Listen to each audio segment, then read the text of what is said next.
What's going on, everybody? Welcome to another episode of the Viall Files Listen to Your Heart recap, and I guess turning into all things Bachelor Nation hot goss. We have a fun episode today. Bachelor superfan pundit Brett Vergara is our guest. I met Brett at a Bachelor event, and he was so infiltrated in kind of Bachelor Nation. He's hilarious on Twitter with his live tweets and his memes, and just a fun guy, and very involved in Bachelor Nation. I thought he'd be a perfect guest to have on, and so he joins us to talk all things Bachelor Nation. We kind of get into a little bit of the drama from the episode of last week, updates on Peter, Kelley, Madison, the Matt James, Clare. So, whatever. Fun to chat about. So whether you are listening to listen or watching Listen to Your Heart, or you just want to keep up on all the things Bachelor Nation, you are in luck today. Paul's here tomorrow. Make sure to check that out. You will love that episode. Great guy. Fun to talk to him. Very talented actor, comedian, writer.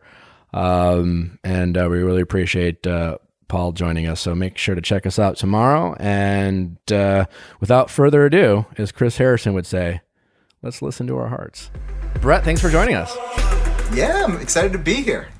For those of you who don't know Brett, he is and quite honestly, there's a lot I don't know about Brett as a person, but I do know Brett as a very funny, entertaining Bachelor commentary. Specifically on Twitter, he has some great memes, some great tweets.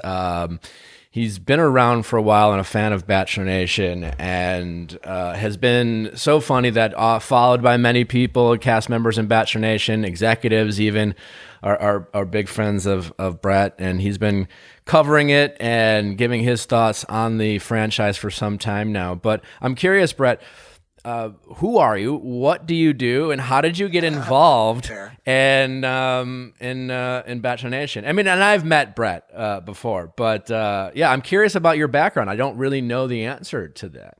Yeah, no. So, one, I'm going to make you blush with all those kind words. Thank you very much. No, well, the thing is, too, so I've been a big fan of Bachelor for a good amount of time, but I'm definitely not a seasoned veteran by any means. My actual first season of watching any sort of Bachelor show was actually your Paradise seasons. What, 2016? Really? Yeah. So you didn't even see Caitlin's or Andy? No, I've since gone back and seen, definitely clips, so just to have legacy information, but I've seen most of Caitlin's. I haven't seen any of Andy's. So it'll actually be interesting with this, I don't know what their title is. I think it's Greatest of All Time or Best Ever, the new Bachelor. Still don't think you're going to see any of Andy's, but yeah. Do you think? No, it wasn't a highly rated season. So yeah, I don't really know it'll be interesting how they do that, whether it'll just be very selective moments from each season, or if they highlight ones in particular. Who knows? But maybe I'll see more of you. Who knows? What context? Yeah, right. But yeah, so 2016 Paradise was my first go at it. I was working for BuzzFeed at the time, but I wasn't even really doing anything entertainment related. And I think that's a big thing that a lot of people don't realize is my actual day-to-day job's more on the tech side. So at BuzzFeed, I was a community manager. So I was working with user-generated content, a lot of, really similar to Ask Nick in a way. We would do a lot of these crowdsourced Q&As, and people would share their experiences, and then we would feature that on BuzzFeed. So I was more on the editorial tech split there. And I was there for 5 years. And then now I do contract work for a tech company. I don't think I can actually say the company, which is why I'm dancing around that. But yeah. It's a flex though. It's a flex. It's a little bit of a flex. SpaceX. It's SpaceX. That's it. No, but so I do user experience by day, and then I'm just tweeting out memes by night. So it's a bit of a double life situation going on over here, I guess. Yeah, cool. Because it's funny because I thought you were fully ingrained in pop, I thought your job when I was press and pop culture specifically, and then I kind of realized no, he's just someone who's just been really passionate ever since he started watching it, and has some pretty funny content. So yeah. Well, I think props to you. I think like with anything in life, you sort of lean into what's working. So when I first started watching, there was no goal to like become like a Bachelor commentator by day. But then I earnestly enjoyed the show, and I also just earnestly enjoyed how many people watched it. Like I'm such a social watcher of TV. So, look at like Game of Thrones. I love just being able to unpack an episode with people at work the next day or a whole bunch of friends or whatever.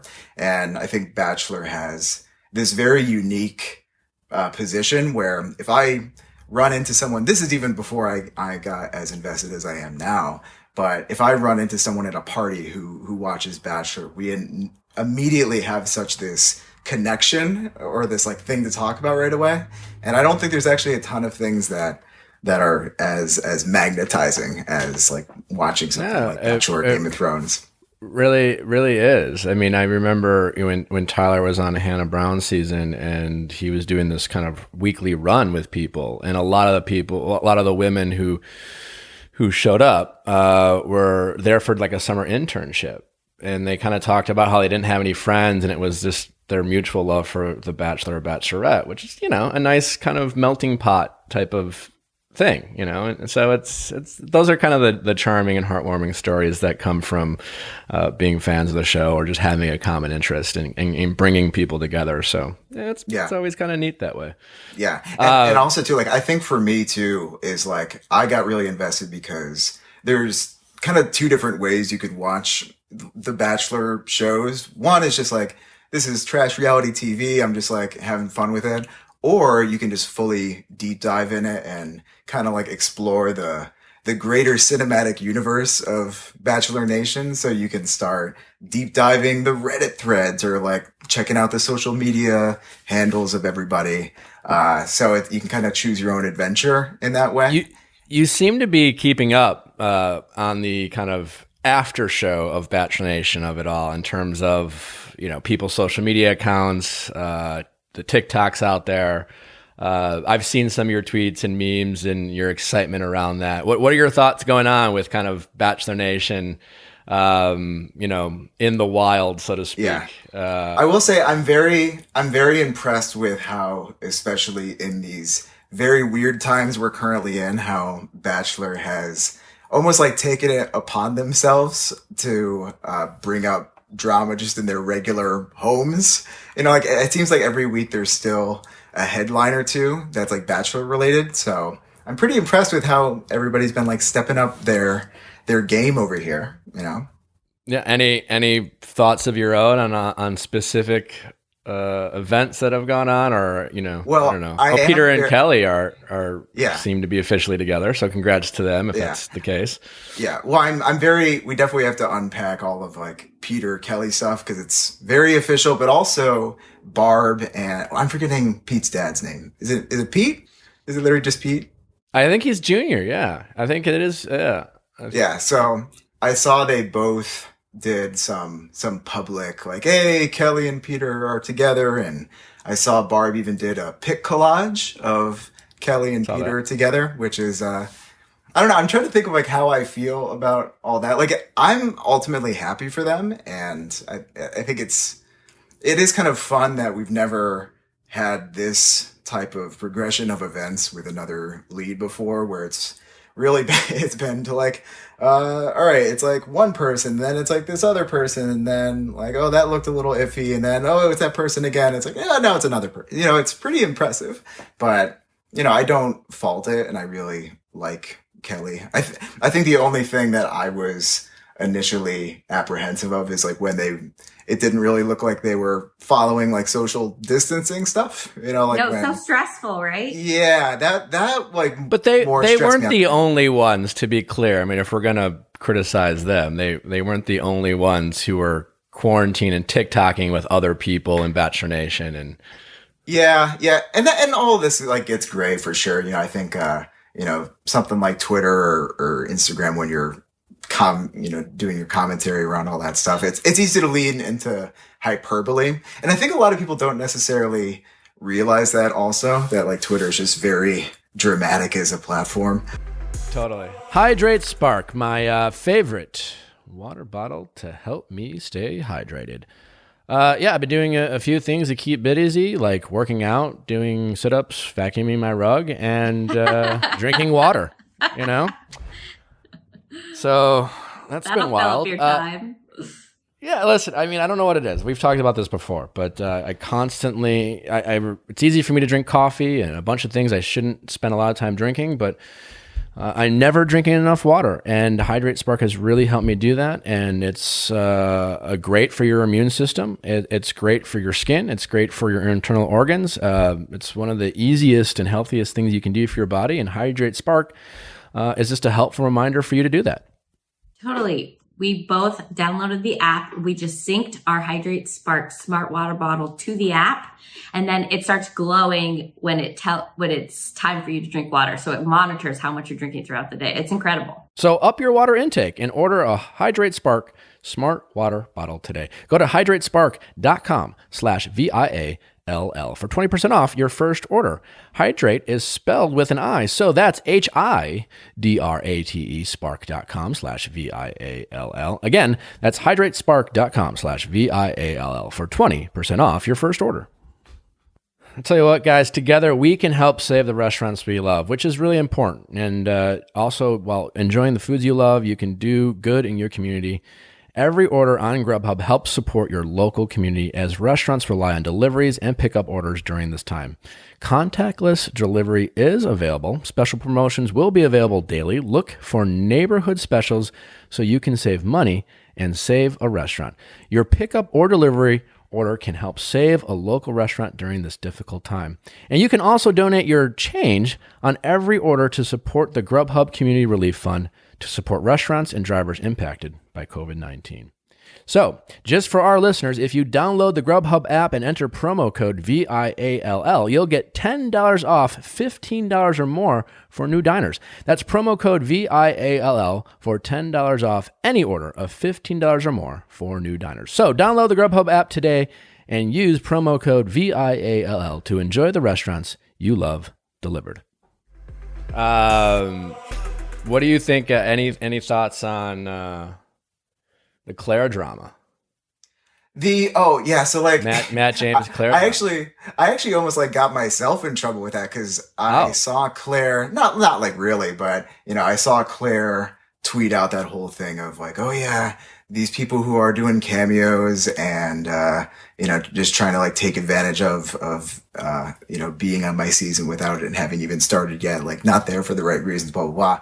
So kind of like without thinking, and I guess this is a lesson to be learned, and like maybe have all your information before you just tweet out a take. I was like, oh yeah, get him, Clare, not knowing who she was referencing at all or like what the context was around it. Why does that change? Why does that change your perspective? Did you have some of Matt James' stans come after you? Oh, for sure. Absolutely. But the reason it changes my perspective go ahead. I'm sorry. Go ahead. I was just going to say, like, I think specifically with that, context mattered, because at its surface, it was a contestant doing a cameo. If you were to just hear that, it's like, oh yeah, that's kind of slimy. But then you realize, oh, it's Matt, who's like a little bit of an exception because he had like a platform before. I think he is. Yeah, a little. It depends on the circumstances, but I think the circumstances make this a little bit more gray because one, he had a little bit of a name before all this, just being adjacent to Tyler there.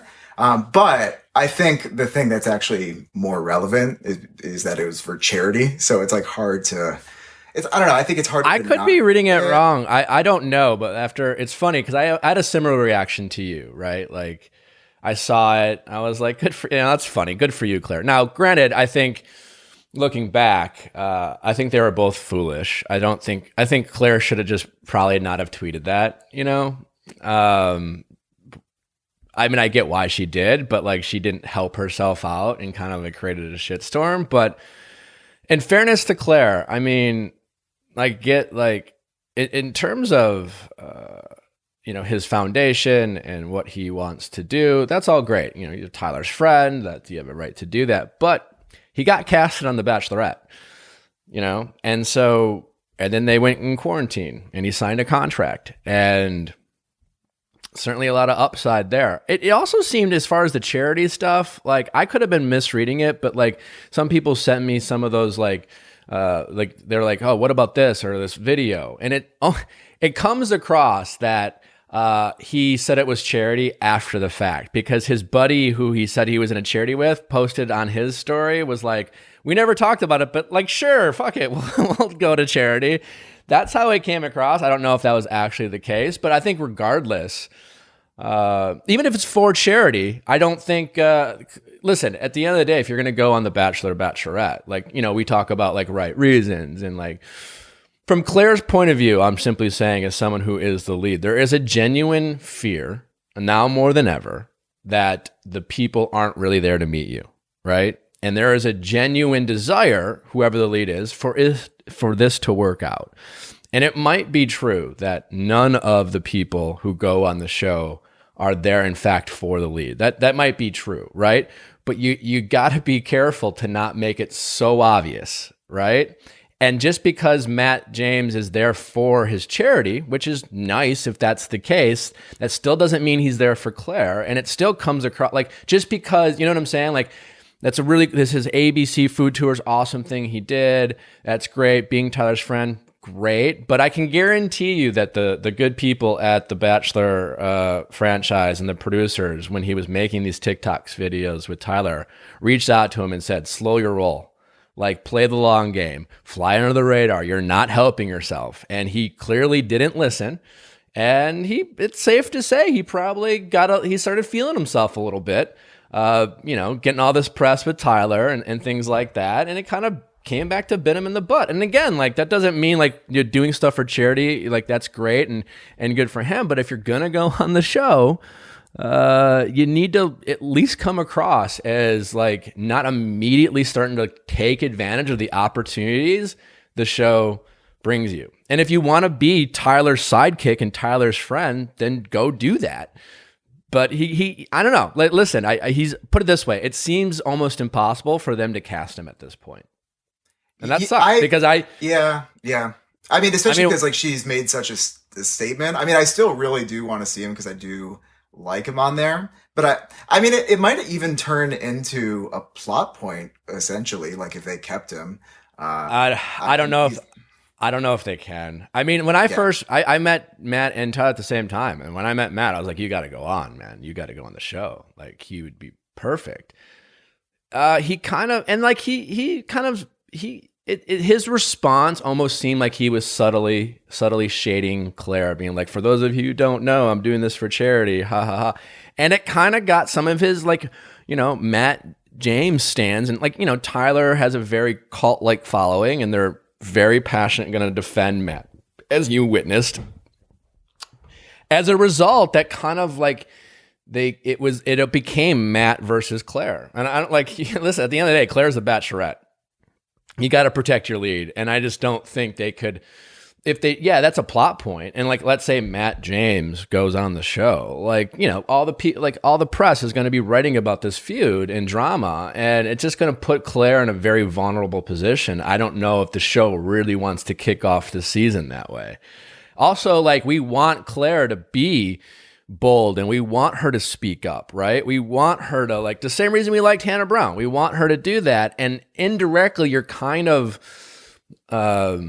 punishing her for speaking up, you know, if you are forcing her to have to, you know, face Matt James and his army of fans. Yeah. Give you a challenge.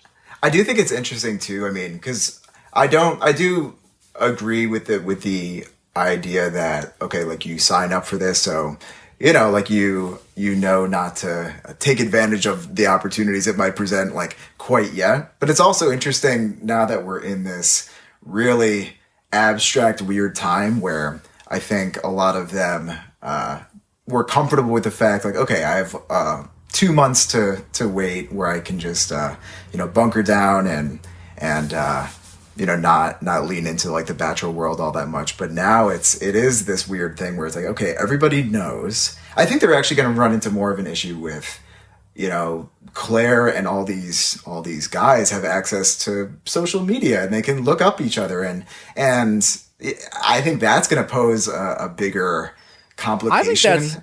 I think that's fine. I think probably the show needs more of that. That's why Bachelor in Paradise is such a disaster, though. Yeah.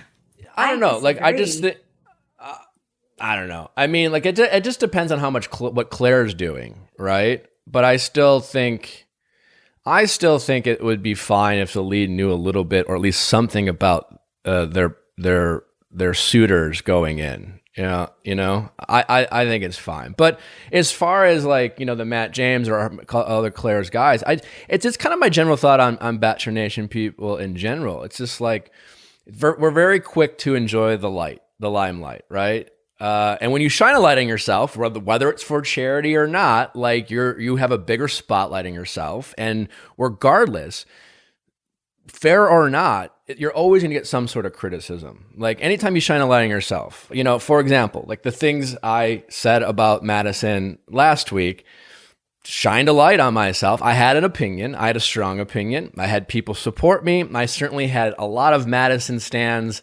not like what I said. I put that out there, right? Just like Madison, like put out that TikTok video. There's no way she can put that out and not expect some people to disagree with her, right? You can't put a light on yourself and then expect not to be criticized at all. And and I think that's sometimes what people have to learn. You got to be very careful. Like, and it just doesn't mean you're doing something wrong. It just means that you're opening yourself up for criticism if you are going to do things. Matt James, for example, like that's great. He has a charity, but he's been using his publicity to promote his charity. Fine. Totally great. I understand that, but you are shining a light on yourself, and you might be doing it a little too early than, you otherwise should, because he could have been an absolute star in Bachelor Nation. He might not even get a chance. I don't know what they're going to do, but, and I'm sure his fans will be like, he doesn't need the Bachelor anyway. It's like, well, no one needs it. No one needs it, right? But being his own star, and who knows, he could have been the first Bachelor who was a person of color, first Black Bachelor. You never know. I mean, we're getting way ahead of ourselves. But let's say that was the case. Oh my God, he's a legend in Bachelor Nation. So who knows? Well, it's also kind of like an interesting factor when you start thinking kind of how incestuous Bachelor is in general, but also is becoming with like, there's always like this contestant has like this friend who's going to be on next season. And I think we've had at least like 3 arcs of that. You had like the Hannah's, like Hannah G, Hannah Ann, Hannah Ann, yeah. this, so Tia that's also over where it gets like, yeah. I think they should do a little less to that. It gets, because I could actually see how, if Matt James was like his own separate entity, how it would be a lot more, he could probably be like, okay, it probably isn't the best move for me to do this, but since it was hitched to Tyler, he probably felt like he could get away with it a little bit more. Sure. So I can see that whole thing too. But I think the operative thing that you said is he felt like he could get away with it. Like, again, like it was kind of the excuse, not the reason. And again, I know he was, I'm confidently can say that he was just like, hey, you should stop doing this. And he kept doing it, And again, like he didn't have to put The Bachelor on his cameo profile. Like, again, he didn't have malicious intentions, but it's just like, think how that might come across. And just because he has loyal fans who are very loud and very dedicated to defending him doesn't mean it's still a good look, overall. And so I think sometimes people can make that mistake, but it would be interesting to see how that plays out, because all in all, minus all that crap, I think he was a great cast. I was looking forward to watching him and seeing how that might play out. He's way too young for her. I don't know. That's my opinion. It would have listen, that's not really the point. That's the thing is... Yes, it is. It's the point of The Bachelor. I agree it should be, but the reality is, unfortunately, they're not. I think that's why I would like to see them change, but there's a lot of variables that go into it, but there's half I think it's conservative to say half the people who are casted on any season aren't really there For the right reasons. No, not even for the right reasons. Like from a producer standpoint, they're not even there for, you know what I'm saying? They're there for the show. Oh, they're not like, yeah, they're not there. They're not. Yeah, right. They're not there for like true compatibility. You know, they need some like wild cards that are just personalities. Yeah, like, you know, the Wah Boom guy. They didn't cast him because they thought, you know, he was going to end up with Rachel. God bless. What's he up to these days? I don't know. I don't know. Do you have any, before we get into to listen to your heart, do you have any, are you a Maddie stan? Where do you fall in the line? Was I too hard on her? It was interesting. I did not think it would blow up as much as it did in terms of. Yeah, I was seeing a good amount of press coverage around that little moment. No, I wouldn't say I'm very, I think I mostly agree with you. I probably wouldn't have said it the way you did, but that's also because I'm generally a peacekeeper over here. You know, I try to stay out of feuds. Yeah, right. So I think we're different in that way, but I do agree with what you said as far as like, yeah, it is kind of weird that we just brushed off the whole like Instagram comment thing, and then we're just kind of like letting her get away with it. And I even remembered my whole opinion on it at the time was, I liked her as a contestant, especially before things just really went off the rails, and it got probably, admittedly more complicated as far as like, who are you believing and all these feuds that you lose track of. But I did think it was kind of weird that we just like let that one go. And I was a little bit more willing to, because it was like, well, I like her, so I don't want to like bash all of my favorites here. But I still like her, but I just still how I felt about that. I think that it's where it's just like, listen, this is a podcast, we're gonna give our opinions. It's so funny. We live in this age where like if you criticize someone, it must mean you hate them or something. Where it's just like, I don't, but that's how I feel about that particular topic. Most of us probably ended up with our bank the same way we ended up with our friends in elementary school. They were the closest to home, or our parents chose them for us. And keeping that bank and those friends works fine for a while. But at some point you realize there's more out there. You start to choose friends because you have the same interest, and you can do the same when it comes to where you keep your money. You can choose better. That's why 10 years after disrupting the financial services industry and helping hundreds of thousands of customers invest their money automatically, Betterment built a checking account that's designed to work for you. Because they believe that when it comes to managing your day-to-day cash, fine is no longer good enough. That because that's how they've always been is no longer an acceptable answer. With Betterment Checking, you'll get reimbursed for every ATM fee and foreign transaction fee. No more paying to access your own money. There are no overdraft or other fees, no minimum balance requirements to worry about, and Betterment's mobile app means that your nearest branch is always in your pocket. Check your balances, lock your card if it's misplaced, and use your Tap to Pay debit card anywhere Visa is accepted. It's time for you to put your financial wellness first. Download the Betterment app today. That's BetterMent for the betterment of you. Checking will be provided by Betterment Financial LLC in partnership with NBKC Bank.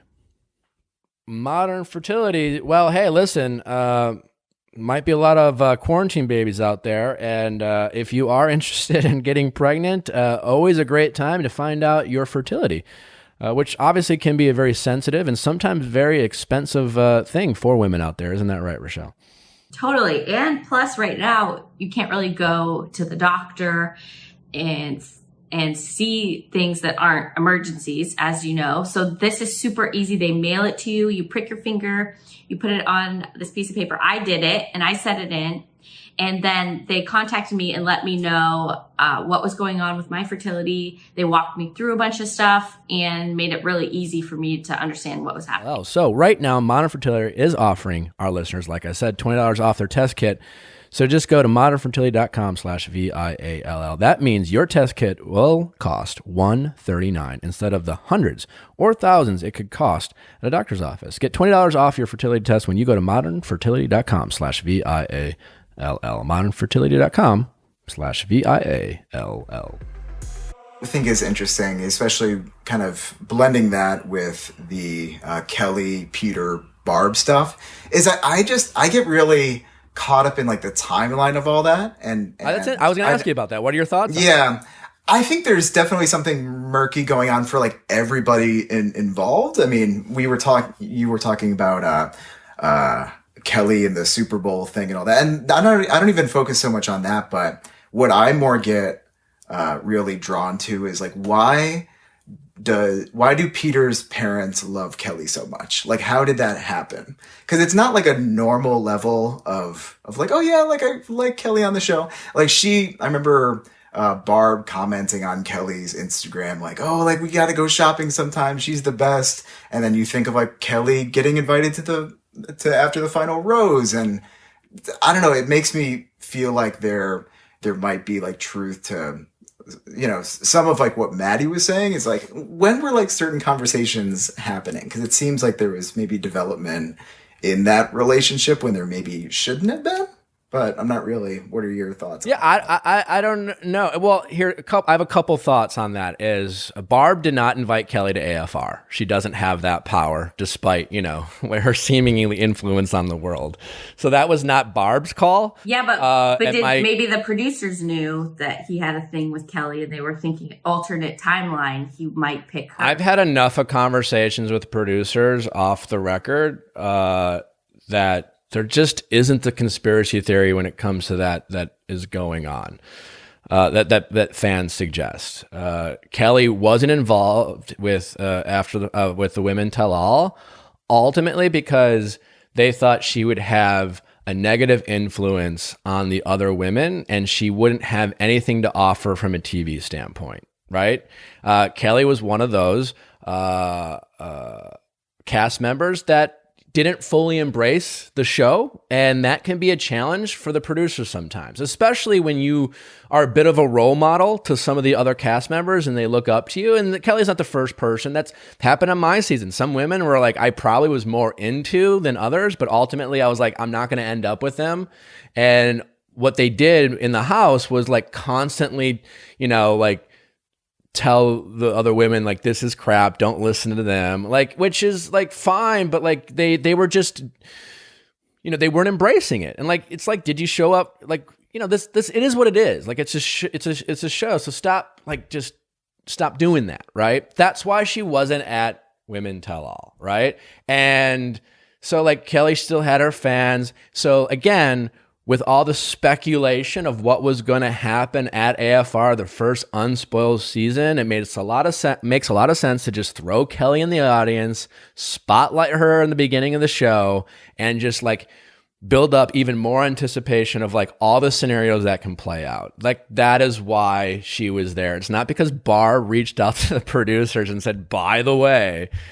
So, you know, I don't know, but like, listen, I tend to believe, like, it's not that hard to, and here's what I'll say this, I don't really get, is that the only one who really has a reason to gripe for me, and the one who was really wronged, is Hannah Ann. She got engaged to Peter, right? That was very real for her. Meanwhile, so Madison's on the show. Peter seems to be leaning in his hearts with Madison. Madison waits all season to drop some pretty big bombs, right? And then like, kind of like doesn't leave, shames Peter, like, and listen, I was actually supportive of her, like, you know, standing up for what she believes in her, you know, and that's fine that she did that. And in defense to Madison, the timing in which she left might not have been totally her call. There's some obviously production elements that go in, but then she ultimately left, right?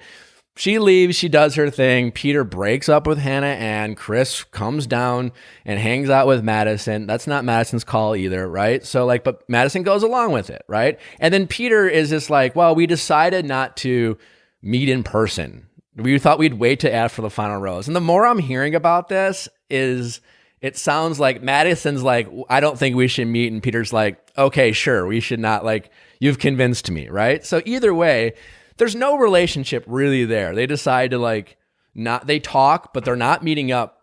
Why aren't they meeting up? Like, why? Like, if you were like wanted to give it a shot, why wouldn't you like fly out and meet up? Now we've come to learn that, you know, Madison has these very rigid beliefs, which is fine, about she doesn't want to put her, and that's smart. Like, if you don't want to do any overnight stuff, don't put yourself in a situation where you might have to compromise that and make it difficult. I get that.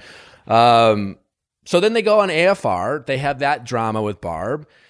they're not. Were they ever even back together? You know what I'm saying? Like, yeah. It definitely seemed like there was a little bit of like building up of something that didn't even exist on exactly right. Race. So like, and then my guess is like, and we don't know. And Peter's like, there's more to the story. It's just like they never were really together, right? And so. And listen, I thought Madison handled herself really well in AFR, considering what she had to face with Barb. It was a total mess. Then her and Peter talk or whatever. But all of a sudden, I just don't get this whole like, Madison being wronged in the sense of like she left Peter, then she kind of came back and like drops these like more like, hey, by the way, I can't do X, Y, and Z and F and M and whatever. And like, so I don't think we're compatible. And so they decide not to move forward. So I guess I just don't get all this like, what was their relationship? So like, meanwhile, then Peter starts talking to Kelley. I mean, I just don't think that like all of a sudden, here's what I'm confident. I don't think Peter was faking his relationship with an interest in Madison while two-timing with Kelley. Like he might have ran into her, he might have saw her at a party, and then afterwards when he started talking to Kelley, like that's entirely possible. And also, even if he was talking to Kelley, like what were him and Madison anyways? I don't think anything. Yeah. I think that's more like where I feel comfortable with it is really thinking back on it and realizing, there probably wasn't even really a relationship there. So there wasn't even really one to kind of like betray in a way. Cause I just really don't think that they were even really talking and they were even giving it a shot. And I do think they had to address it in some way and probably make it so it wasn't a bit of like a dud burger for the finale where it's like, oh yeah, we just haven't been talking and then scene. And then that's like the final, glimpse of our season. They wanted to give something there. So I just think it probably is easier to like swallow like Peter and Kelley talking, knowing that there probably really wasn't anything going on with Maddie at that point. Yeah. I think that's probably why I've defended Peter, just because again, he's made a lot of mistakes and he was sloppy and he did these things wrong. But listen, my personal opinion is that Madison has been taking advantage of the criticism that Peter's gotten and to her benefit a little bit more than is authentic. What has she done though? She did one TikTok video and one interview. What else has she done? Those were big things, right? Like she did an interview with Caitlyn saying how like Peter was reaching out to her, missing her, and like implying that like she was subtly suggesting that, she got the reaction I think she knew she would get by suggesting that there was some gray areas in Peter's actions. That seems pretty clear. And again, the TikTok video, like, she knew what she was doing. Yeah. She knew what reaction she would get. And it's also funny. I think the TikTok thing was like kind of overblown a bit. That's like how I feel. Playful. Just like playful. It's like what? It's like, yeah. It's like, guys, y'all are being like way too stressed. That's what I think. All of this. I think the interview is different because that was like a lot and there was a lot of, accusations kind of thrown towards Peter and Kelley in that respect, where it's like, okay, that's actually, let me ask you this, right? You think the TikTok videos, like, first of all, I want to point out that I think the TikTok video was funny. It was clever. And it was definitely still catty for them. Like, it was obvious their intention. I have no problem with it whatsoever. But do you really think that if you were Madison and you were making that TikTok video, and you knew that it was directed towards someone you dated in the spot who was getting criticism, do you really think that when they saw that it would hurt their feelings? You know what I'm saying? Like, do you really think that Peter, definitely. Do you think the Peter reaction? Yeah. I think it's different levels for sure. I mean, I don't disagree that if they saw the TikTok, it's like, oh yeah. I mean, it's the same thing. Like, I've had like my own little Twitter spats where it's like I was very much being like playful on Twitter. It's a lot different to kind of lean into a joke or like kind of tongue in cheek do a meme about something versus doing a whole interview where you're essentially dragging both of their character. Sure. So let's just recap. Madison went with got all of Peter's girls. She asked other women who said no. I know that to be true. Strong candidates, and then picks a song that says, like, I don't know, what was it? Like, I think it's I can take it. Yeah. Or I can take your man if I want to. Yeah. There it is. Yeah, and again, this is funny, but let's That's not just like an pretend anthem. It's just a single girl anthem, okay? Okay, well, she didn't have any of her like friends that weren't on her season that are single. Well, I'm just saying, let's not pretend she didn't know what she was doing. I'm just saying, like, it was obvious of what she was doing, and it's obvious that like it might hurt Peter's feeling, and I'm fine with it. But I just, like I was saying, she didn't mean it just as a joke, and she certainly loved the coverage. And all I'm saying is, if you're going to put things out there, again, I'm fine with it. I think it's totally fine, but that's still like taking advantage of the situation. And like, you know, some fan commented like, "Where's Kelley?" And she's like, "With our ex." Like, again, funny response, got no problem with it. But you are like, that's going to affect, like, listen, I'm a snarky guy. I make comments like, you know what I'm saying? Like and sometimes people get pissed off at it. I get that, you know? And I do that knowing that could happen. I'm not trying to be mean. I'm just simply saying like, I'm aware of it. Let's not pretend, don't play dumb. And that's why I get critical of Bachelor people who are like, again, they're very, very crafty in kind of their message. And then when it's just like, when someone criticizes, like, "Oh, well, I didn't mean it as a joke." And then, but someone says something about them and they're like, "How dare them like talk about," you know, it's just like, all right, stop. Yeah. But again, I think the TikTok video was funny. It's fine. I do ultimately think like the TikTok video wasn't calculated, or maybe like a small degree of calculated, but then the interview was very calculated as far as like what message was being sent out. Yeah, I guess I do disagree with you on. I think they were both just as calculated, and I know, like I said, other people were asked where it was like, and they said no because their impression was they knew what they were doing, and they were like, I don't want to be a part of that. It was the reaction. So, anyways, should we get into Listen to Your Heart, Brett? Let's do it. What are your thoughts on this new Bachelor spinoff? So I really like it, but I'm really bummed that more people aren't watching. I'm kind of like mad at Bachelor Nation for thinking that they're like too good for this. You know, like, because it would be so much more fun if everybody who is watching all the other parts of the franchise were on board with this. Because like, yeah, like I've been having a lot of fun with it, and I think it's different, and I have absolutely nothing better to do, which is the wild part to me is like, are people just like watching The Office instead of giving this a try? Like, I don't really get that. Yeah, but I don't know. I'm having fun with it. I agree with you. I think there's a mentality of people don't want to give it a shot for like, because it's like anything else. You're just like, I don't want to like this because I don't think it's like I already like everything else they're doing.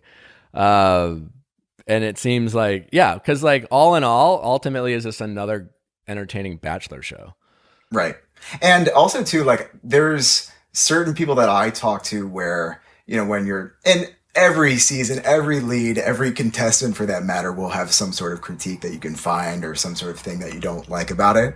But something that I hear a lot is like, oh, it just becomes so, you know, incestuous, which is fair. You know, it's become like very rotational and there's no like brand new people that are really being introduced as far as like a lead. Or like everybody who is signing up for it is very like in the Bachelor know-how and in like the Bachelor culture, whether you see a friend of a friend who's on or whatever. So a common thing I hear is like, they should just get like random people, like clean slate. This gave us that, you know, we have people who are doing a completely new experience for the most part. While it will share elements of Bachelor in general, it is a lot. It is different. I mean, we're seeing Chris Harrison handing out roses and it works entirely different. Plus, I think it's a lot less polished, which I really, really like. I really like that the contestants kind of knew what they signed up for, but also didn't really. And I just kind of believe them more. And that's not even like a criticism of contestants on the other franchise. I just think they feel like the stakes might be higher, but with them, they're just like, I don't know what we're signing up for here. It's 6 episodes. I don't know. It's just I agree with you. And it's funny because I do think that's something that is hurting the show that they don't have any anchors. You know, it's just like there's no storyline for people who initially tune in to give it a shot. You know what I'm saying? Like, for example, let's say they casted Jed, right? There are people who would tune in just out of sheer curiosity to see what happens with Jed because he was such a prominent character on Hannah's season. And then there people would have from then kind of got to know the rest of the people and like started to like, you know, Rudy and Matt and Ryan and, you know, all these other people. So it's funny. I agree with you. And it's funny. It's what's kind of, I think, hurt them a little bit in terms of what's going on. I also think people are just kind of streaming and they're not like watching network television as much. Yeah. Well, and you think about like the people who aren't, I think you think about like people who aren't on Twitter. And this is actually something that I have to remind myself on is there's millions of people who are watching this just for the sake of watching it or just for the sake of, oh, it'll be, you know, fun to watch this and then talk about it with my coworkers Tuesday morning. But that vibe isn't really happening as much. So maybe that's one reason they don't really feel like they need to watch this. I don't know. This is... Yeah, you don't have people to download with the next day. Yeah, unless you want to set up like a Zoom call. It's like, okay, this is going to be when we talk about Listen to Your Heart. It just, that same opportunity doesn't exist. Yeah. Totally. I like this episode though. I thought it was fun. I thought this was the best episode that we've had. I agree. I didn't love episode 3. You know, like episode 3, the first half, it kind of like lost me a little bit. But this episode, I think, was a really strong rebound from episode 3. What do you think lost you in episode 3? Here's what I think what happened is I think again they have 6 episodes, so they're trying to figure out the show as it goes while also trying to like, you know, create storylines. But I felt like in the effort of creating storylines, they kind of forced this moment of like, you know, because they had these new people show up and then they had the core audience, which like over the course of Paradise, there's a little more time to like bring in new people and create new drama. But there just wasn't enough time to do that. So like you had these new people who were like not any part of the show. And then Chris Harrison had, you know, that classic, well, now's the time to really like focus on these relationships. It just felt a little early and a little forced. And that kind of, I get why they did that, but it just seemed a little off to me.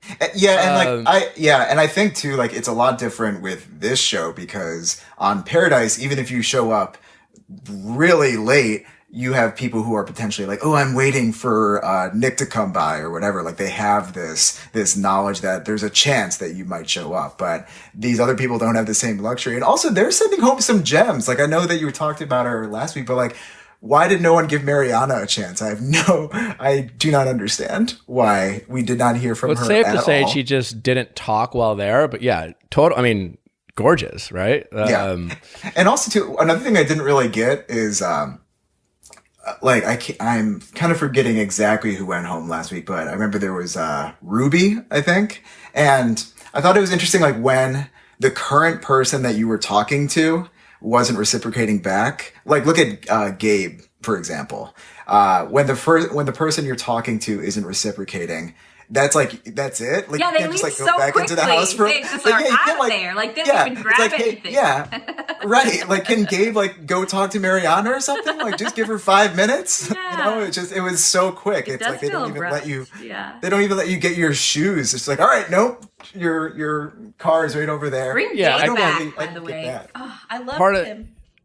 Yeah, he was great, but he probably was, you know, he wasn't interesting TV. You know, I think sometimes we forget that is very sweet, said a nice thing, wasn't engaging with anyone all that much. Like, it didn't seem like any of the women were really feeling him. And he wasn't also like, you know, like the only way to get by if you're not engaging in relationships, whether you're not putting yourself out there or you're just not getting any love from the other people, is to like kind of commentate, right? To be the witty, snarky person.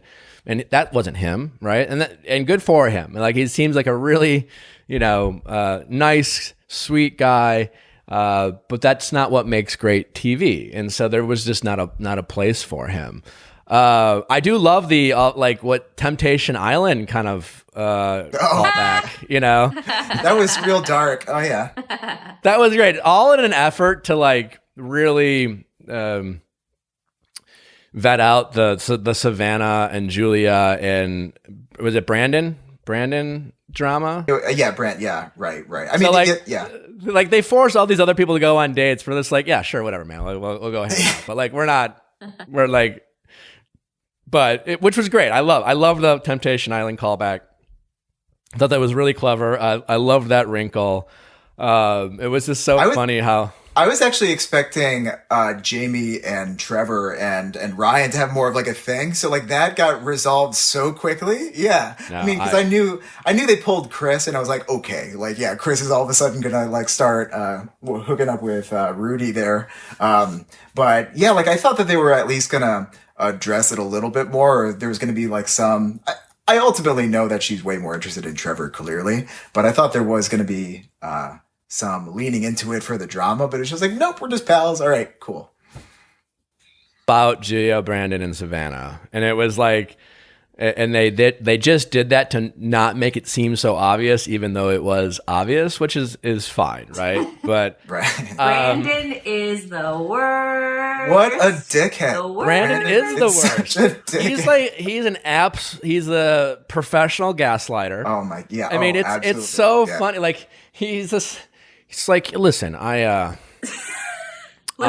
Listen, you're right. There's so much, you're so right. much It's like, you're right, sweetie. I probably could have done better. Listen, I didn't really know how to handle you being psychotic and crazy, but like, you're right. I am sorry for not realizing just how insane you are, and I could have done better. You know, like, yeah. It's amazing how he just slips that in there every time. Yeah. You know who he really, like, there was a few moments he was giving me flashbacks, even though I didn't watch it back then, but I've been watching clips. He reminds me of Juan Pablo a little bit, where someone will be just like pouring out their emotions and he's like, okay. That's okay. That's okay. All right, cool. Yeah. And then it just makes it all the more maddening, because that's what really gets me going, is if I'm clearly upset by something or, you know, something that happened. And then the other person is just like minimizing it. Like, he's just such a condescending dick. I think top 5 worst guys ever on The Bachelor. Oh, I just do not understand it at all. You really wanted him on the Bachelorette. I don't know if he's good looking enough to like be. Yeah. Especially when he sings. I think everybody else has like a fairly okay singing face, but he just like always looks constipated. Like, it just really like, you know. No, it worked in this format, but like if he went on The Bachelorette, like it only works if the lead's into him, right? Because then he's like a focal point, and then he would just get in so much trouble. But yes, I agree with Rochelle. He sucks. He's the worst, and like it's just he's so passive aggressive, and he's very condescending, and just, you know, the sweeties is like the worst of his offensive things, where it's just like, he just turns it around so quickly on anyone who like is really, you know, expressing their emotions. And he's just like, well, even like right before they went on stage, and Julia's just like, well, hey, I heard this thing. He's like, we've had a great day. I mean, except for your like freak out, but everything's been great. It's just like, wow, and you can't help yourself. At the table said that he wished Savannah was still there at the table right next to her. I know. That was like psychotic to me. Like, just even like the fact that he thinks it, or the fact that he stands by that, is one thing. But the fact that he would have like the damn moxie to be like, oh, she's standing right here, but I think I can get away with mouthing this. And like, that's fine. Like, that is crazy behavior. It's crazy.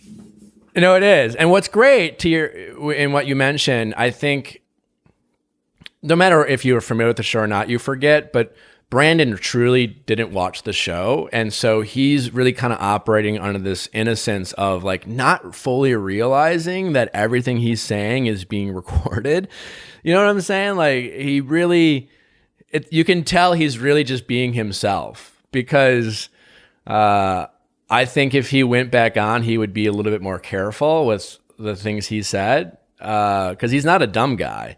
But I think he just doesn't realize how, you know, how they're able to piece it all together, so to speak. And I will say about Brandon, this is like where, again, I get frustrated with the rest of Bachelor Nation who's not watching, because I think what makes what makes like the show so entertaining is like the cringe moments, even if they are painful, like they're ultimately what keeps people coming back. And, you know, I guess the love a little bit, but like not as much. And like, this is just ripe for it. Whether you have to listen to painful performances or you have people who aren't being as calculated in what they're saying, or they just aren't as aware that everything that they're saying is going to come back to bite them in the ass. This has that aplenty. So it really is surprising that people aren't on. Yeah, well, they haven't given it a shot as much, but they still. I wouldn't be surprised if they don't go back and, you know, watch it on Hulu or wherever it's available, if it is for some time. Do we still think Julia as the villain, or is it now Brandon? Oh well, Brandon's clearly the villain. More Brandon. Yeah, I think that Julia doesn't excuse Julia. Yeah, this has that aplenty. I think so Julia really is more like that stigmatized by Brandon at the moment, where she's just so into him that it's just like complete blinders. Where it's like, well, Brandon said that this is what happened, so like I'm gonna completely throw Savannah under the bus, or like just anyone else, Natasha, anyone who has anything bad to say about Brandon is the villain. They're immature. How dare they? It's like, it doesn't occur to her that what's being said might have some truth to it. I totally agree. I kind of give Julia a pass too. Like, I mean, she has cystic fibrosis. Like, she shouldn't give a fuck about what anyone else wants, right? She should just go after what she wants. And like, you're right. The dickmatized, I think, is a great way of describing it. I don't think she has, like, Brandon is clearly just a dick, and he is outwardly manipulative, and he's playing he's just like, I don't know. At least Julia is sincere that she likes Brandon. And while she might be doing things that don't necessarily come across as like the best, or maybe is empathetic to everyone around her, it's all coming from a place of going after what she wants, following her heart. Right. You know, not here to make friends. It's a tough situation too. Like, I'm a big believer in, like, when you think about dating, right? Like, obviously the first thing that comes to mind when you're thinking about like getting rejected, like getting rejected sucks, but also rejecting people sucks. That actually is something that I think about in my dating experience. Like, I would much rather get hurt than like hurt someone else. And like, I really don't look forward to that experience. So she knows ultimately that she's not into Sheridan, but she just, I don't think like wants to, I don't know, like fully let him go, because Brandon's being so fucking all over the place that it's kind of putting her in a weird spot too. That breakup with Sheridan was strange, because he was like, okay, I'm done. She's like, she wanted him to fight for her more, or I don't know. Listen, she just didn't want to have sex with him. I love when she's going home and she's just like, you know, Sheridan made me realize I want qualities that he has, which honestly isn't new to Julia. It's just like the last part is like, but I also want to have sex. I want to have sex with him. Like, that's what was missing. She wasn't into, and it, like, you can't, and listen, that's not a, there's plenty of women I'm sure want to have sex with Sheridan, but Julia wasn't one of them. And, you know, it doesn't matter how sweet they are, and like the Sheridan's like a more nice guy and whatever. Yeah. I will say, and this might be a bit of a controversial opinion, but I wasn't liking even some of the stuff that Sheridan was saying, like that whole like, oh, you know, she has to go for more of like the dicks, like not a nice guy like me. Whenever someone describes themselves as a nice guy, I don't like that. I totally agree. I totally agree with you, right? Because Sheridan, like, when you like someone a lot, and you, whether they say it or you know it or you sense it that they might not like you as much, you tend to be like super nice and outgoing, and like by default you're the nice guy. Or the human nature in you, like if you kind of like someone, but you feel like they like you, and maybe you have a wall up, because then you come across as a little bit of a dick to that person, right? And that's kind of the natural ebbs and flows of relationship, right? So I totally agree that Sheridan playing the like, woe is me, poor guy. Like, again, Brandon might be a dick in this scenario, but yeah, like, calm down, buddy, Sheridan. I also don't necessarily think that Sheridan had as much to go off of, like, blatantly calling Brandon a dick, even though we've clearly learned he is. But I don't know if Sheridan was getting like the full picture, like the full behind the scenes look that we were. So I think there there almost was even more of like an overreaction of like, oh yeah, well, she's just going to date all those jerks, because that's what, no one likes the nice guys. So like, and I was like, listen, the thing to do is, it very much sucks when someone you like isn't interested in you, and had my fair share of experiences, but the thing to do isn't like to bash the shit out of the person and just be like, well, she's just like an idiot and has to date wrong people. It just, you acknowledge it sucks, and I totally agree. Yeah. I totally agree. I also want to point out that, when Savannah went home, she said a lot in her kind of confessional in the car, which to be quite honestly raised some red flags for me. And maybe she should go back and listen. First of all, Savannah, you don't want to find a love that keeps you up at night. That's not great. I want to sleep. Like, first of all, like, true. like, yeah. It was like, listen, I get what she meant, but at the same time, it's almost like, I think sometimes we get confused by how we want our, the fighting for love and all these things. And then, we all found ourselves in toxic relationships before. And then sometimes we get confused about what we want. And it's almost like, it was like a Freudian slip by Savannah in terms of like, I don't think you want a love that keeps you up at night. That is like so like kind of toxic and that you almost feel constant angst about, and that you confuse that angst with like just deep rooted feelings, and all it really is like you constantly feeling insecure. Like, yeah, no, that's not love, man. Yeah, there's something to be said about like a stable, healthy relationship that also exists. It doesn't have to be like a Sid and Nancy type of energy to be valid, which is maybe what she was looking for, where it's just like it has to be on all the time. There's no rest, But and to her credit, she stood up and she was like, I don't want to be a second choice, and she left, right? So like, in fairness, you want to point out that she stood her ground and didn't like, she didn't wait around for Brandon to like send her home. She was like, nah, screw this. And it seemed a little, who really knows? Clearly Brandon was playing both sides, but like the timing in which when he was saying it, like there was like a moment where his like face was off screen and he's just like, I pick Savannah or something. Now it seemed like he was clearly playing both sides, but the Savannah, it's almost like they were like, they needed to like kind of, what they did is tell you what ultimately did happen, but just in a different way than it played out. It seemed like. I thought she was like, I don't want to be your second choice. I don't want to be a choice. And she left because she was over it. Which was great. And I think ultimately that was probably her intention. And that's how she felt about the situation. I mean, I'm joking about I want a love that keeps me up at night. And I'm like, what? You don't want to sleep? Like, that sounds terrible. But you're right. I thought she had that, she should be proud of that in that sense, and that she probably could have just waited around and let Brandon, kind of, and not have that be a good look. So. Yeah, that scene in general just gave me so much whiplash. Just like, okay, like she is saying she doesn't want to be a second choice. He's like, all right, that's your decision. And then cut to like 5 seconds later, he's like, wait, just kidding. I actually decided that I chose you. Or like something like that. It was a whole mess. And then she's like, nope.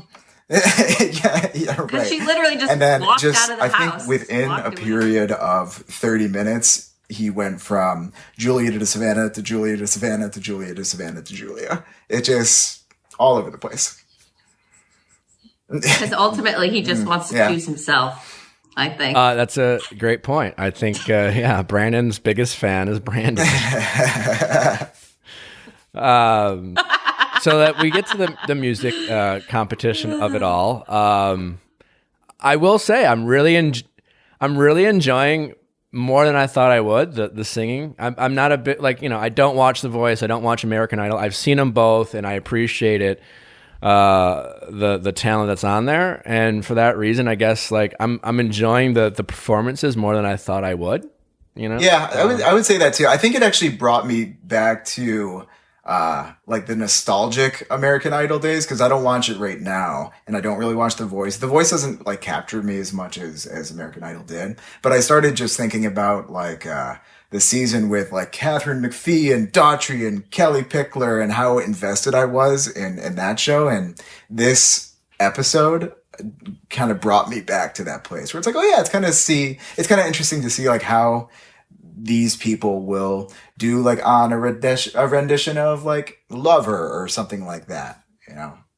And also the music choice is really good. I was kind of expecting, because with the normal Bachelor franchise, we're getting like country left and right. And I am so surprised that that's not a thing. But yeah, we're getting like really good stuff. They seem to be doing a good job of selecting songs that work with the performers.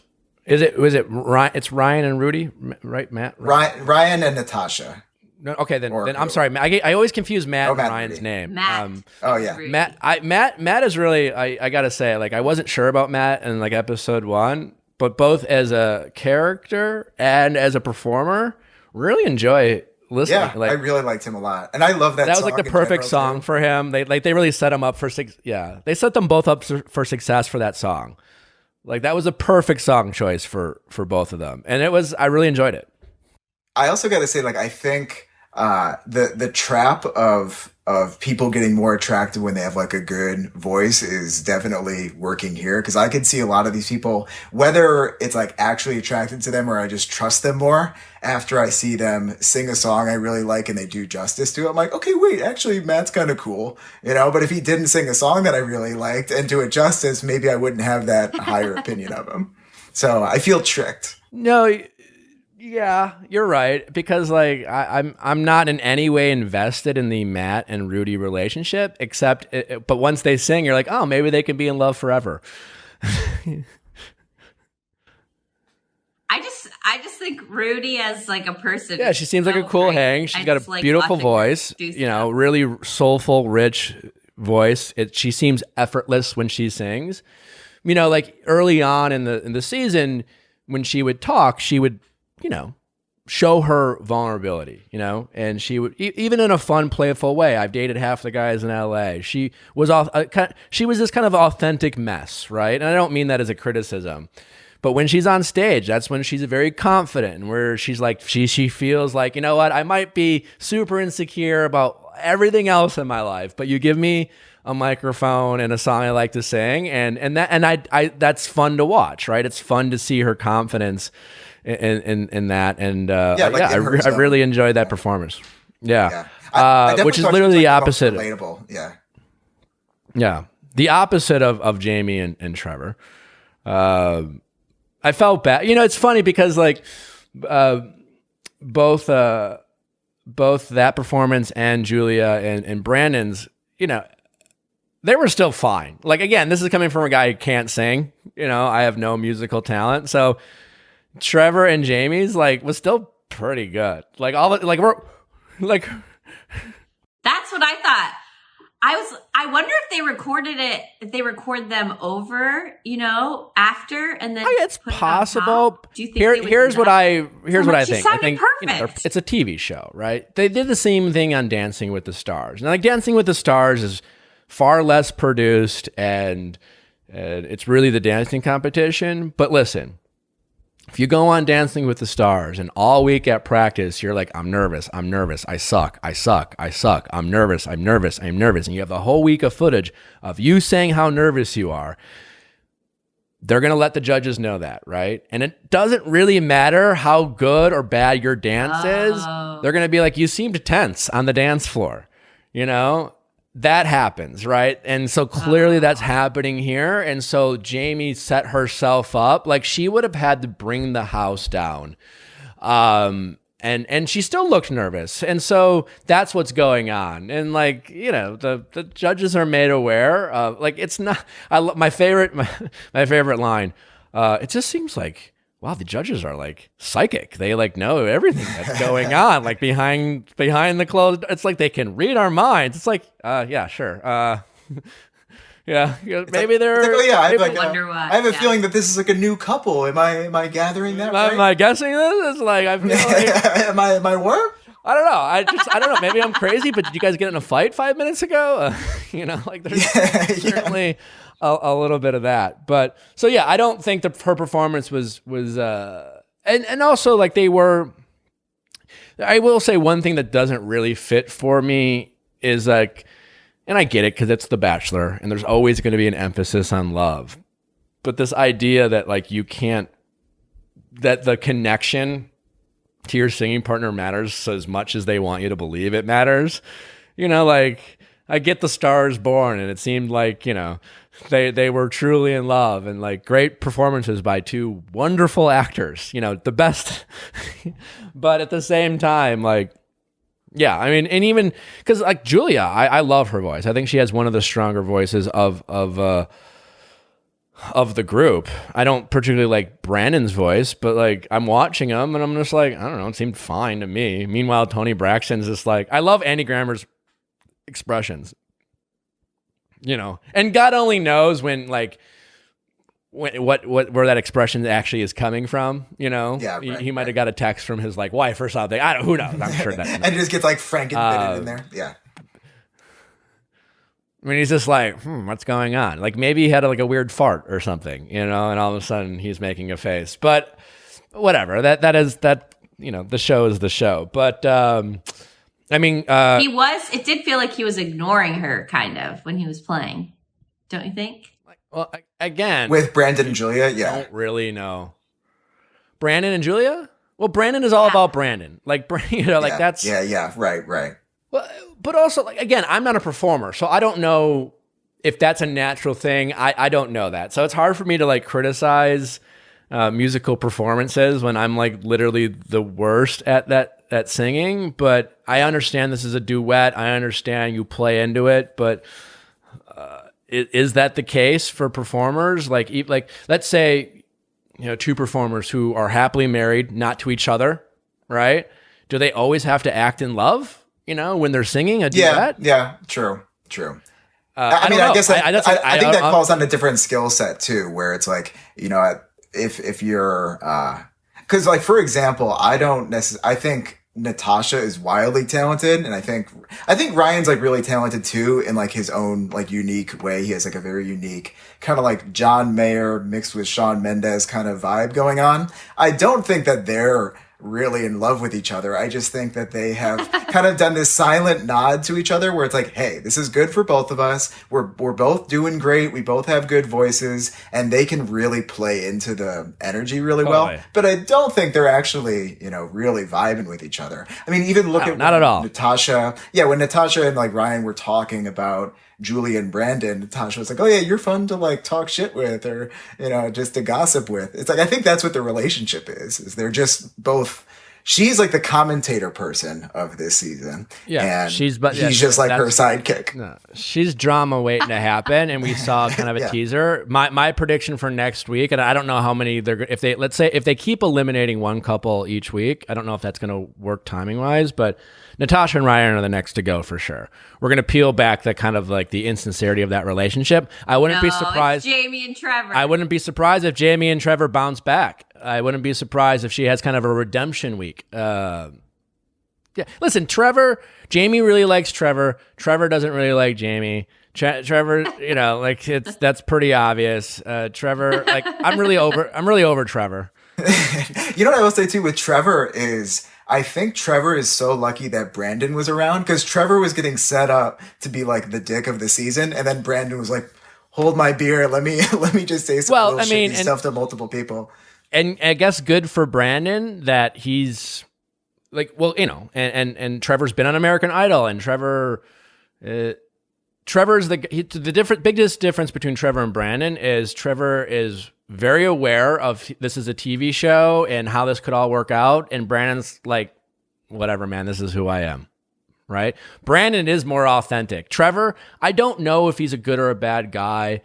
I don't think the producers even really know. He just, once in a while, it seems like he's playing it up a little bit too much. And I don't think he's a bad guy at all, but he's certainly not as the the sincere sweetie he wants you to think he is, right? Yeah. Like, I think that's pretty clear. Yeah, I'm a bit of a believer in like when there's smoke, there's fire, and I think that's a case with Trevor where there's just like enough that's off, whether it's like the whole like emotional cheating with like the past part, and it wasn't like way in the past too. It was like very recently from the sounds of things, so I think that's something to consider. And then even when you were looking at his intro clip, he's like there songwriting shirtless. He's like, oh, don't mind me, and just, you know, I never songwrite with a shirt on. So there's just a little bit of like a untrustworthy energy going on with Trevor, but I think I'm sure he's a fine guy. He's, like I said, if he just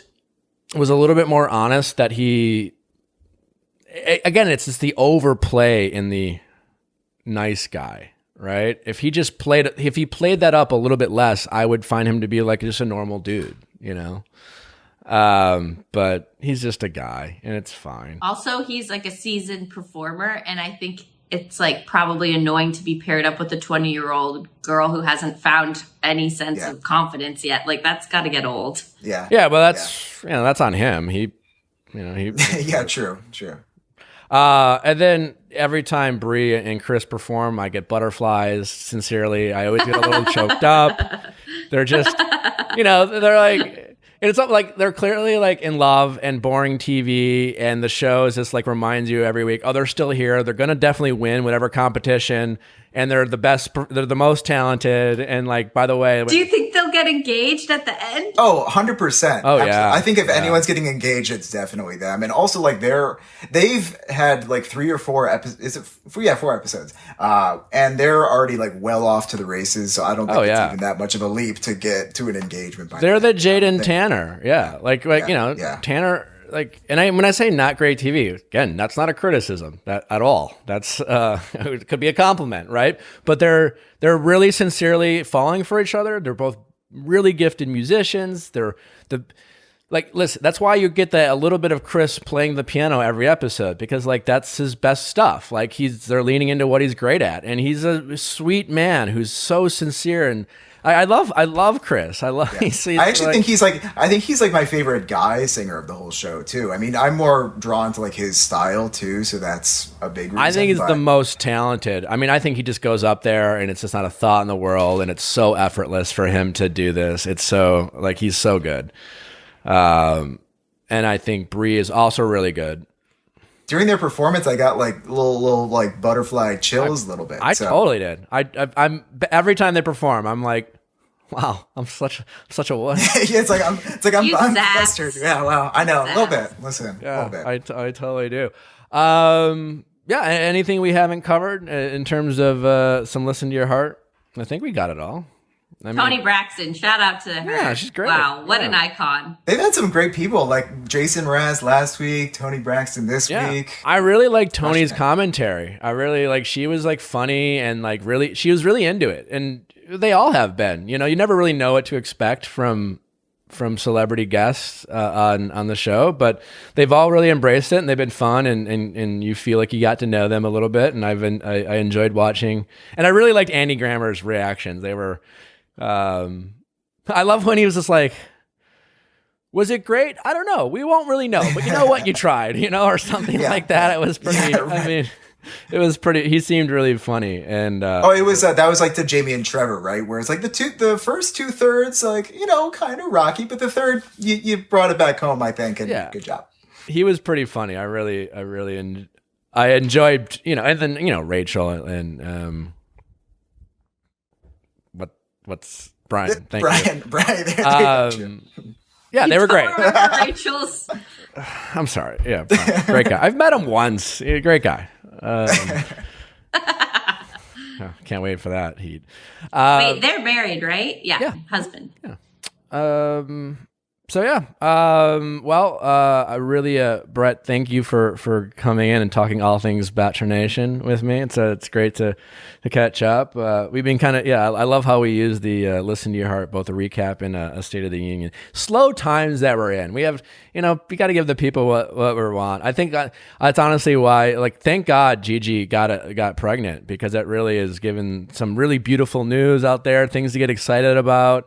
There's even some Bachelor crossover there. Yeah. So I appreciate you coming on. It's been a ton of fun. Where can people find you? You can find me on Twitter, Instagram. It's Brett S. Vergara. And then I also made, more because I was purely bored and was craving human connection, I made a Facebook group that's just like Brett's Bachelor Buds. And I saw really that. fun How's too. that going? So how's really that going? great. I made it because, like I've actually I'm in between contracts and like my actual day-to-day life at the moment. So like that's not going to start up for about a week or so. So I've been extremely bored the past month and change. So I was like, well, I need to just do something here. So I made it just on a whim. You find that your Bachelor bubs, what is the average Bachelor bud? What kind of person that is? Because here's what I've noticed. There's certain fan groups that have different personalities. Yeah. You know? Well, I think what I will say, and like I do slip from time to time, but in general, like the vibe I want to capture on Twitter is just, I don't like to be mean when I can, you know, like I definitely can be snarky and all that, but I do watch like what I say and how much I drag people. I do, and I've definitely tried to get better at that too. I'm a little bit more harder on the guys than I am like the women of the show. Same. That's fine. You know, but I think I want to say like my group captures like that same thing too. Like I really want to make it, I don't know, because I'm also like in some other Facebook groups, and I've seen Reddit where it just gets like so harsh, and it's like, man, this is like exhausting. Like just finding so much. And there's criticism. You know, sometimes people get the confused criticism with like hate. Or like name calling or whatever, or, you know, but what are you going to do? Hey, listen, it all comes from, and I get it, right? Like it all comes from a place of just wanting to be liked. And especially if you're you're a fan of someone, you get defensive. I get it. You know, even like, you know, I think probably the only thing that bugged me from last week is just like, you must hate Christians, you know, because I was just like, I'm a Christian. Like I'm definitely a Christian. I just like have these opinions about that. But I also, again, I get it. I get that it comes from a place of love, and everyone has an opinion, and that's fine. And, you know, it's always interesting, different types of Bachelor fans. There was this one, a Bachelor account last week that was really trolling me. Yeah, it was like they're like posting all these like there's like this one cameo that I got like a bad review. So like they're posting, like they're trying to dig up any dirt they could, and like it's like 30 followers. It's like it's like the theme of it was you know, silly thing Bachelor people do, but it only like was pointing out silly things that like me, Peter, Hannah, Ann, and Kelley have done. All meanwhile, like, you know, pointing out all the great things Madison has done. I thought that was interesting. Right, so it's like, oh, that's a little biased, yeah.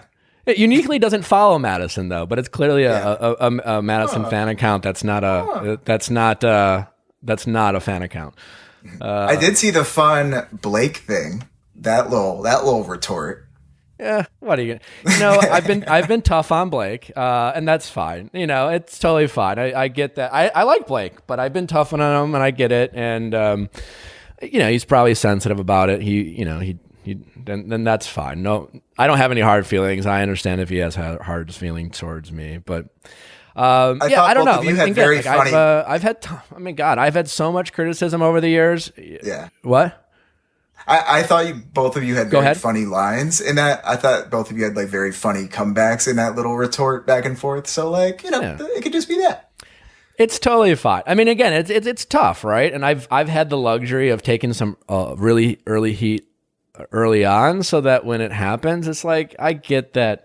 I get where it's coming from. I try not to take it personally, and the good news is no one really cares, and certainly no one remembers a week later. And then, you know, someone like Gigi gets pregnant.